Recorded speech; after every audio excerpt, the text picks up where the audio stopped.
Hindi ko talaga alam kung anong nagtulak sa akin na mag-ayos ng lumang bodega ng simbahan noong gabing yon. Tahimik, malamig at ako lang mag-isa. Walang ilaw kundi ang ilaw ng flashlight ko at amoy amag ang paligid. Habang naglilipat ako ng mga kahon, napansin ko ang isang bagay na tila wala roon dati. Isang kabaong, itim ito, makintab pa rin sa kabila ng alikabok sa paligid at walang pangalan. Hindi rin ito bahagi ng lumang gamit ng simbahan. Parang bago, sa ibabaw nito may isang papel. Sulat kamay, nangingitim na ang tinta, pero malinaw pa ring mabasa. Para sa'yo. Napahawak ako sa dibdib ko. Nagtataka, naaalimpungatan. Sino ang maglalagay nito rito? Joke ba ito? Trip ng mga pare. Pero walang ibang tao. Walang ibang pwedeng may gawa.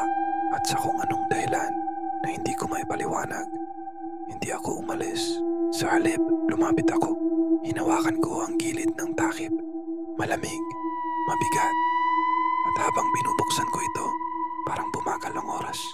Kumakabog ang puso ko. Pinipigilan kong manginig ang kamay ko. Pero nang tuluyan kong makita ang laman ng kabaong, para akong binuhusan ng yelo. Ako ang nasa loob, hindi kamukha ko. Ako talaga. Kapareho ang sukat ng katawan, ang buhok, pati yung maliit na tayo sa noo ko. Yung natamo ko sa aksidente. 2 taon na ang nakaraan. Nakasara ang mata ng bangkay, pero hindi siya mukhang matagal ng patay. Para lang siyang natutulog. Kalmado ang itsura, tahimik, mapayapa. Pero bago pa ako makatakbo o makasigaw, biglang dumilat ang mga mata niya. Diretso sa akin ang tingin. Walang pilig, walang pangingimi, at ngumingiti siya. Mabagal. Parang matagal na niyang hinihintay ang sandaling ito. Salamat, bulong niya.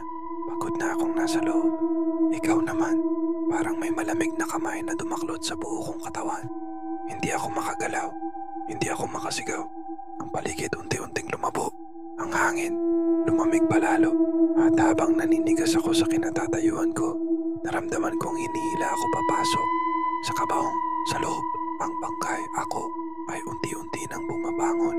Tumayo siya sa gilid ng kabaong. Tinaasan ako ng tingin at saka tumalikod. Paalis, ang huli kong nakita bago pumikit. Ang mga mata ko ay ang sarili kong katawan na buhay na lumalakad palayo. Habang ako na ngayon ang nakakulong sa loob. At habang isinasara niya ang takip, narinig ko ang huling bulong mula sa labas. Wala nang balikan. Buhay na ako ngayon. At ikaw, ililibing na.